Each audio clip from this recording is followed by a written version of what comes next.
Hi guys, Zach here. I'm planning another exciting hunt, and I thought, based on a lot of people asking and requesting that have very little or no experience of hunting in South Africa, how we go about doing this. So I thought I'll make this little video just to give you a rundown on how I would prepare for a typical hunt out here in South Africa, specifically for this hunt in the KwaZulu-Natal region. I hope it is an informative and an entertaining video to watch. The first thing, when I plan a hunt, I want to first identify the area I'll be hunting in and the primary target species I'll be going after. In this case, I'll be hunting in KwaZulu-Natal. It is summer months, it's very hot. We do have a lot of bush. We're not taking 300, 400 yard shots in this particular province. The next thing I'll do is make the necessary arrangements with the landowner or the hunting outfitter where I will be hunting, and I let them know how long we'll be staying and the kind of animals I'm going after. On these hunts, I will be accompanied by a tracker and myself. It'll not be a solo hunt. I will be staying over at a hunting lodge for the night, so it's slightly different to when I go on a solo hunt. Maybe I'll make a video on that next time. It's very important before you hunt to ensure that you know the target species well in which you're going after. Read, research, know their habits, know their spoor and what to look for when you're in the field, the kind of tracks they leave from their prints on the ground to the markings on trees and above surface, as well as their scat and their basic movements and habits. This will help you in becoming a better hunter when you're out in the field. This is a continuous process. Every single time I go out to hunt, I want to try and learn something new to make me more proficient in the task of hunting. So this is my basic hunting rig setup. I'm big on rigs. I got a rig for every occasion. My hunting rig starts off with a nice leather belt. It's got a beautiful engraving of the big five on there: rhino, leopard, elephant, and buffalo. I then carry a beautiful knife, a blade with a leather sheath that goes on there. A knife is exceptionally handy and vital tool in the field. I carry an extra mag pouch, a leather mag pouch, pistol mag pouch. I carry my pistol, my sidearm, and my leather holster. And I will carry an ammo pouch for extra ammo if I should have to top up in the field. All ready to go with the trusty 300 Win Mag. And I have a rangefinder to verify those longer shots to ensure we are as accurate as possible. I will sometimes carry a GPS on my belt depending on the terrain that we're in, or if I'm doing a solo hunt. For this particular hunt, I'll take a GPS with me, but I won't have it on my belt because we're not going completely into the sticks, and I will have a tracker and a guide with me as well.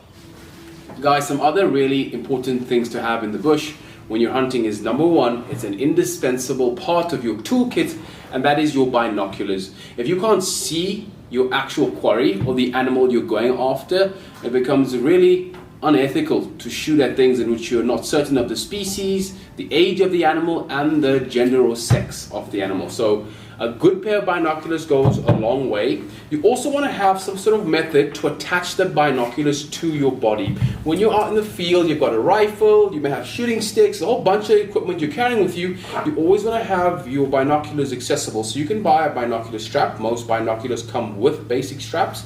Or you could buy a pouch on your chest that you can leave your binoculars in. It just depends on what works for you. The less cumbersome though, the better. The efficiency of getting to your binoculars in a very high-paced situation is important. So that is an indispensable part of your equipment, is a good pair of binoculars. The next is a very nice sun hat. You're out in the bush walking for hours at a time. Heat stroke is the number one danger you're going to face out there. If you're not hydrated at all times, and if you don't have your head and neck covered, you just increase your chance of getting heat stroke.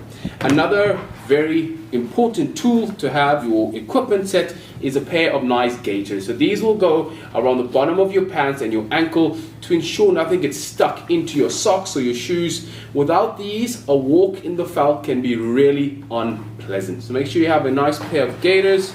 And finally, I like to put some tick spray on me. It is not fun getting tick bite fever. This can ruin your entire week. if you don't have it. Another very important tool you require is a shooting stick of some kind. This is a trigger stick, and it is used to stabilize your rifle in the field. When you line up on your animal, you want to have your rifle rested so that you ensure you have as an accurate shot as possible, and this provides you with a stable platform to shoot from. It's often carried either by your guide or your PA.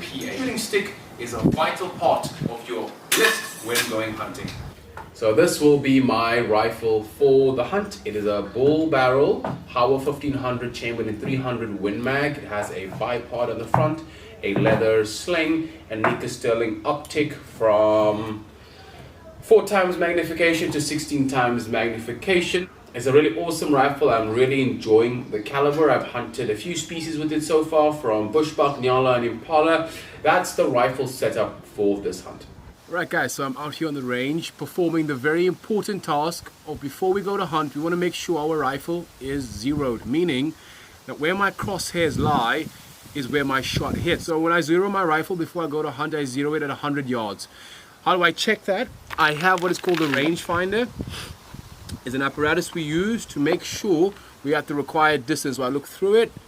That's 107 yards with a 6-degree incline, which is perfect. So we're going to zero the gun in. This gun was zeroed in previously, however I did move it around quite a bit, so you can sometimes knock off your zero when you're moving it across, etc. So before we go to hunt, to make sure we're accurate and the gun is working properly, we're going to zero it in. So when I zero in, I take 3 shots at 100 yards, and I want to see how close to where I'm aiming the shots actually hit. There's a slight breeze today. It's blowing from left to right, so I'll take that into consideration.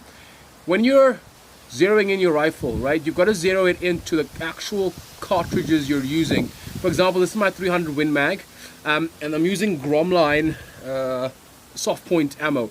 Now, if I take another 300 made by a different manufacturer and I put that cartridge in the rifle, even though it may be zeroed for this cartridge, it will not be zeroed for that. So we're going to make sure the ammo we're using on the hunt is what we zero the rifle to. That's what I'm going to try now. Take 3 shots on the target and see where we hit.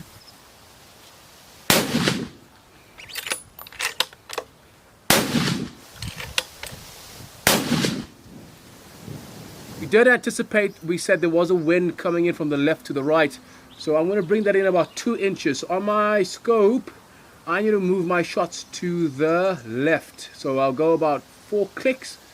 1, 2, 3, 4. And let's go again. 1, 2, 3, 4. We are holding pretty much level in center. We'll take another shot and see if we get that a bit more closer to the bullseye. Nice. Centered up. The gun is now sighted for 300 Winchester Magnum, Gromline 170 grain. This ammo is ready for hunting.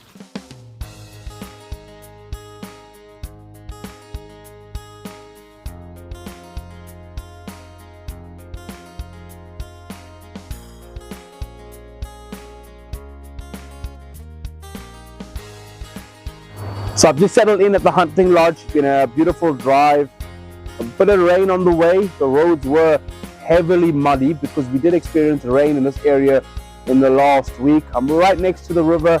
I'm at the game lodge all by myself for this evening. Had my dinner, just took all my equipment out, did my equipment check, make sure everything is there, and they're all ready for tomorrow's hunt.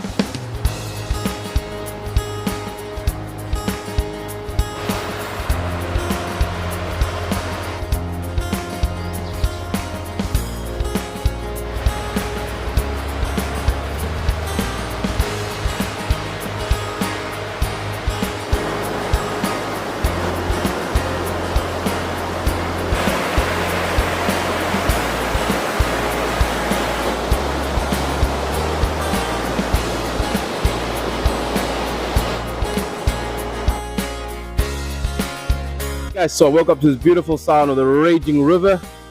Got ourselves all sorted, got all my equipment ready to go, and now we head out. We're going to begin our walk and stalk. Wish us luck. So on this hunt, we're utilizing the walk and stalk method. We are not shooting from any vehicles. We will be walking, tracking, glassing, and looking for animals on foot. We came across a herd of impala, but they were just a little too skittish to get any ethical shots off. In the end, we did bounce across some Burchell zebra on a hill. Once the zebra was spotted, we had to make a stalk on them.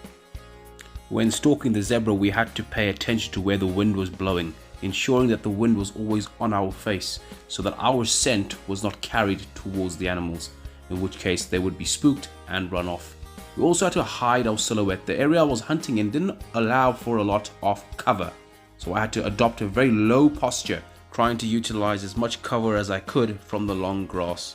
I got up to as close as I possibly could to the zebra. At about 130 yards, I decided to take the shot from my shoulder, as they had already picked up that I was somewhere in the area. As they began moving off, the herd had a large male in it. However, there were a few calves and females, so I had to be very careful when placing the shot. Poor shot placement could result in an animal being injured and having to suffer unnecessary discomfort and pain.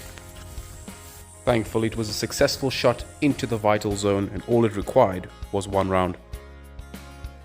Guys, so we came on this beautiful day. We had really heavy rains the day before. It's really hot at the moment. Our intended species was an impala male, but as is hunting, you have to be able to adapt your plan on the fly. We weren't successful on an impala ram, but we did come across this beautiful male Burchell zebra. It was tight with the herd. They had sniffed us. We tried to get a stalk in as close to the herd as we possibly could.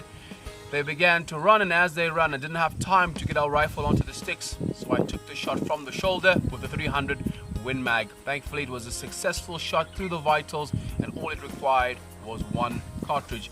The animal expired no more than 20 meters away. This is a beautiful animal with a beautiful coat, and it was dispatched in a quick, efficient and humane way. And off to the skinning shed we go. Okay, so once the animal has been shot, because it's such a massive animal, we've had to field gut it, take out the innards so it's lighter. You find your GPS coordinates, you mark the spot, and then you get a van to it. And then the next job is to load the animal onto the bucky. Right guys, so once the animal has been harvested, we bring it back to the game farm. We go to the skinning area. The animal is hooked up to bolt and tackle, and then the skinning and the portioning process begins.